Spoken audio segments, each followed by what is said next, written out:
और एक बार फिर हाजिर हैं हम आपके सामने और इस बार खबरें उत्तराखंड से। विधानसभा भर्ती में गड़बड़ी के मामले में सियासत जारी है। कांग्रेस लगातार इस्तीफे और बड़ी जांच की मांग कर रही है। आज भी देहरादून विधानसभा गेट पर कांग्रेस ने धरना प्रदर्शन किया और सभी गड़बड़ भर्तियों में सीबीआई जांच की मांग की है। वहीं कांग्रेस के प्रदेश अध्यक्ष करण माहरा ने कहा कि विवादित भर्ती वाले सभी मंत्री इस्तीफा दें और सबसे पहले प्रेमचंद अग्रवाल पद से इस्तीफा दें। साथ ही कांग्रेस ने मंत्री रेखा आर्या का भी इस्तीफा मांगा है।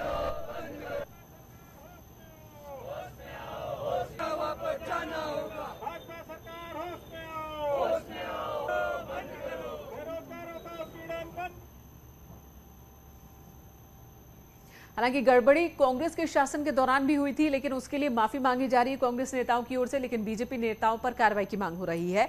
और इसी सिलसिले में अब डिमांड हो रही है कांग्रेस की ओर से कि उन नेताओं के रिश्तेदार भी बाहर कर दिए जाएं। और चंदन उगाएंगे तो चोर आएंगे, बेच नहीं सकते, ये सोचकर आप चिंतित हो क्या? अगर 130 करोड़ में चंदन उगाने वाले आपको सिखाएं तो देरी क्यों? फ्रीडम ऐप को अभी डाउनलोड करें। नौकरी लगाने वाले मंत्री नेता सभी इस्तीफा दें, फिर उन पर केस दर्ज किए जाएं, ये मांग अब कांग्रेस लगातार कर रहे हैं।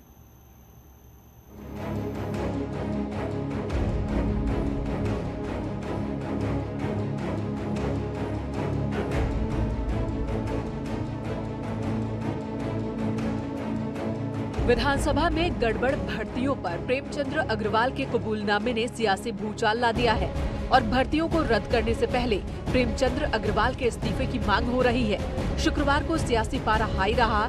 ऋषिकेश में जहां युवाओं ने प्रेमचंद अग्रवाल के घर के बाहर प्रदर्शन किया, तो वहीं विधानसभा के बाहर कांग्रेस नेताओं ने भी इस्तीफे की डिमांड की। कांग्रेस का कहना है कि मुख्यमंत्री की ओर से स्पीकर को लिखे गए लेटर से साफ है कि गड़बड़ी हुई है और इसके लिए प्रेमचंद अग्रवाल के साथ ही बीजेपी के उन सभी नेताओं को इस्तीफा देना चाहिए जिनके रिश्तेदारों को प्रेमचंद अग्रवाल के कार्यकाल में रेवड़ी बटी है और सरकार सभी भर्तियों की सीबीआई जांच कराए। दिलाइए ना अग्रवाल जी का इस्तीफा, दिलाइए रेखा आर्या का इस्तीफा, दिलाइए उन मंत्रियों का, उन राज्यसभा सांसद का, दिलाइए आप भगत सिंह कोश्यारी का इस्तीफा, तब हम मानेंगे। और जो पदाधिकारी हैं इनकी पार्टी के, उनके इस्तीफे होने चाहिए। मैं तो ये भी कह रहा हूँ कि जिन लोगों ने विधानसभा में अपने परिजनों की नौकरी लगाई है, उनको उत्तराखंड की आवाम से माफी मांगनी चाहिए और साथ में अपने राजनीतिक जीवन से संन्यास ले लेना चाहिए। एक तरफ मंत्रियों के इस्तीफे की मांग हो रही है, तो दूसरी तरफ विधानसभा भर्तियों की जांच पर मुख्यमंत्री के लेटर का कांग्रेस ने स्वागत किया है। पूर्व सीएम हरीश रावत का कहना है कि राज्य बनने के बाद चाहे मेरी गलती हो या फिर दूसरे नेता की, एक्शन जरूरी है।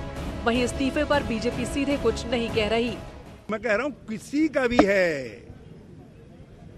भी है तो ये मैं भाजपा की तरीके से इस खेल में नहीं हूँ कि तुम्हारे कपड़े गंदे हैं, मेरे कपड़े साफ हैं। मैं कह रहा हूँ किसी में भी दाग लगा हुआ है, उसको दंडित करिए। अगर कांग्रेस इस्तीफे की जो बात कर रही है, उन्हें सबसे पहले अपने गिरबान में झांकने चाहिए कि जो 158 लोगों की सूची उनके कार्यकाल में आई है, उस पे उन्होंने क्या कार्रवाई की है। बात साफ है कि बीजेपी हो या फिर कांग्रेस, विधानसभा भर्ती घोटाले की कीचड़ के छींटे नेताओं के सफेद कुर्तों पर लगे हैं और लोकतंत्र के मंदिर को गोरख धंधे का अड्डा बनाने वाले मंत्रियों और नेताओं के इस्तीफे की मांग जोर पकड़ने लगी है। न्यूज़ 18 के लिए देहरादून से दीपांकर भट्ट की रिपोर्ट। वो वीडियो आपको याद होगा मेनका, जब विधानसभा के बाहर कुछ लड़के वहां पर बैठकर नौकरियां बांट रहे थे। कुछ ऐसा ही वीडियो ऋषिकेश से सामने आया जहां पर जमकर युवाओं ने प्रदर्शन किया है। बिल्कुल, यहाँ पर कई युवाओं ने पूर्व विधानसभा अध्यक्ष प्रेमचंद अग्रवाल के निवास के बाहर प्रदर्शन किया। पुलिस ने प्रदर्शनकारियों को पहले खदेड़ा और फिर हिरासत में लिए। बैकडोर भर्ती पर युवाओं का गुस्सा आज फूट पड़ा और प्रेमचंद अग्रवाल के निवास के बाहर उन्होंने जमकर प्रदर्शन किया।